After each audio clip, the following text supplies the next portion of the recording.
Hey guys, today we are going to walk through our new online mini grant application process. Um, it is a useful tool and it should make the application process easier for us administering the program and chapters and project managers coordinating to complete these applications. So you'll receive an email with a link to the application site as well as your login and password information. I've created an account for each of the 13 chapters, so you already have one.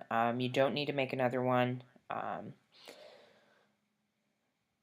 So once you're logged in, I'm already logged in up here. You will be able to start your submission. It requests an address. Mine's autofilling with my home address already because I've done a number of these test submissions. So here we've got all of these. Fill in your information. I'd recommend using like your chapter post office box if you have one.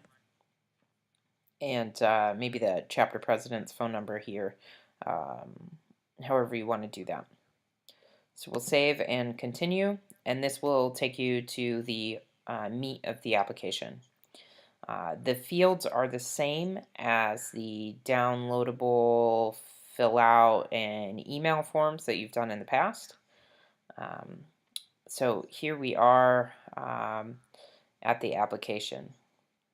Here we have the requirements or the eligibility requirements for each of the funds, the Habitat Protection and Enhancement Fund, as well as the Steve Bryant Wild Trout Stewardship Fund.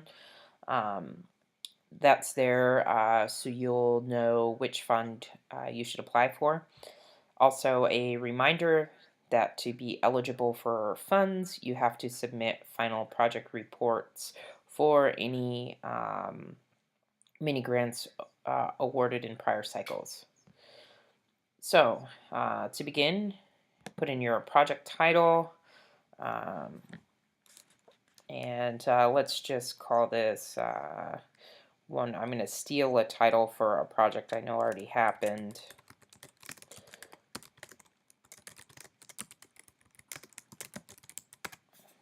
So we'll put it in, it's a specific name, and you want to keep it that way because when you apply year after year, or cycle after cycle, or even if you apply for more than one grant in a cycle, you'll want to have distinct names for these for your reporting process. It would be better to have the actual project title than to say like West Slope Application 1 or West Slope Application 2. So try and use a specific name. Select whichever fund you think is applicable. I'm going to say it's that one. TU chapter, because I'm doing a project that happened on Rattlesnake Creek outside of Missoula, will say it's the West Slope chapter. We'll say that the project location is diversion from Rattlesnake Creek.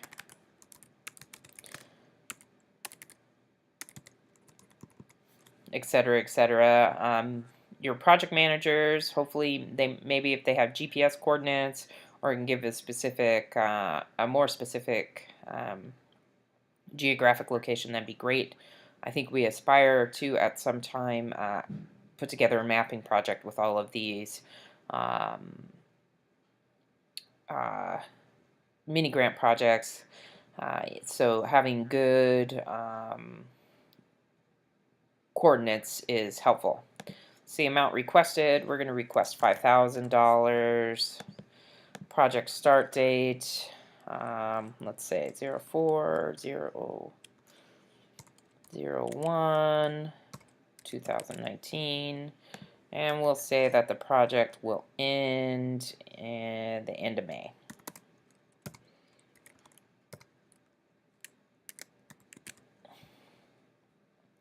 Chapter president,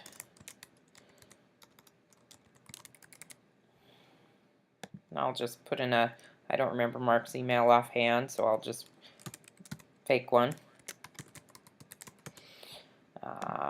And then I'll just put, you would put the chapter president's contact phone number here, but since this is a fake application, I'm just going to put the Missoula office number. Project contact, I'm going to call my, well, actually, you know who the project contact on this was? Rob Roberts. So we'll put Rob Roberts there. At tu.org. So most of your projects are going to have a project manager of some sort. This is where your project manager's information goes.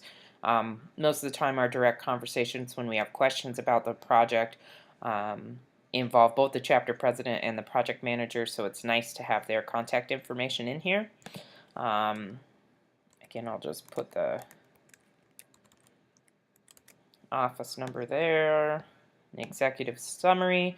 So just a description of the project. They are going to install a fish screen at the ditch to prevent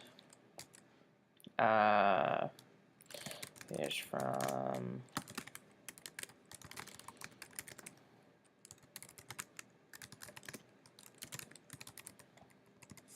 This should be a little more in depth than my quick little executive summary. The requirements are listed right here. If it's a project manager filling this out, they should be able to do these blindfolded.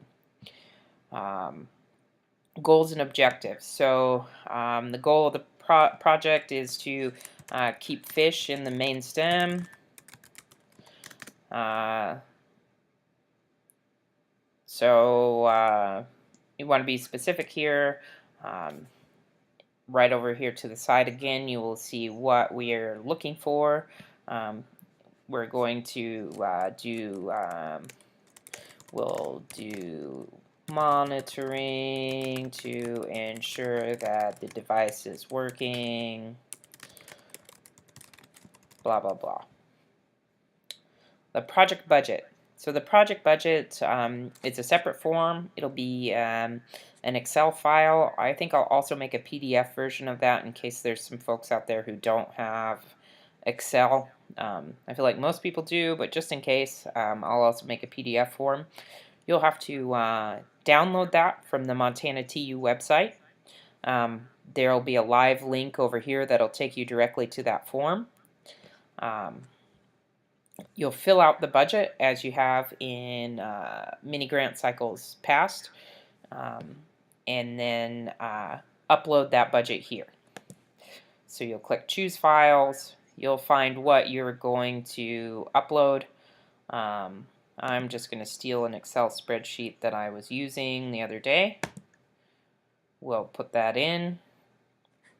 There's your project budget. And now down here again is a reminder of the grant reporting requirements. So I'm submitting this application in the April funding cycle, assuming that the executive committee approves this mini grant application and funds are available. I will be required, actually Rob Roberts, because he's Rob Roberts and Mark Kuipers, will be required to submit a final report form before the fall mini grant cycle to be eligible for additional mini grant funding. We have kind of drawn a hard line on this because having those final report forms allows us to approach additional donors like the Michael J. Connell Family Foundation, who will provide us with additional funds for our mini grant projects. And we need to have some record of how those funds are used. I'd really encourage you all to take lots of photos and be prepared to report on the status of these projects before you go to apply for another mini grant in the next funding cycle. Remind your project managers as well that this is a requirement. So we've got all the information in. We can go back, we can review it, make sure everything's okay. We got all the information in that we need. Very simple. Hit submit. And there you go, success. You'll receive an email notification. I'm going to have these email notifications push out to chapter presidents. If you would like those email notifications to go to somebody else, like if you have a conservation chair or something like that, please let me know. And we can have these submission notifications forwarded directly to whoever needs to get them. So you'll see on my screen it popped up. I got a new email. A new chapter mini grant application has been submitted. So you would get one of those in your mailbox as well. So if I go here and I want to look at, you won't have all of this business, but I want to look at my submissions. If I all of a sudden realize that I maybe made an error in this application, I can open this up. I could withdraw the application and send a message. I can compose a new message and it'll go to the whoever's reviewing this saying error in application, and you could go, please open our submission to editing, and send a message. That message will go to whoever's managing this particular mini grant submission, because once you hit submit, it's not easy for you to go back in and edit. So make sure you have all of the information in there that you need before you hit submit.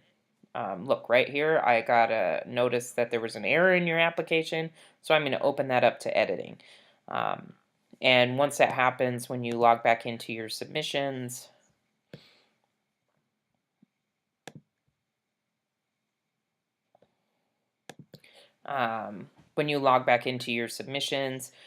it'll say open for editing, and you'll be able to go back in and make those changes. All right, so that is the process. If you have any problems or difficulties, please call the office or shoot me an email and I can walk you through the process. Hopefully it's pretty simple, it's straightforward. As you can see right here, you can look back over what you submitted. You can even download your submission. Say you wanted to take the example of the application to your board or something like that. It's a great system. It's really going to help us out a lot in keeping track of all of the grants you guys submit for all the great work you're doing in your watersheds. I will be putting together a reporting video, and that'll also be available at montanatu.org in the chapter section.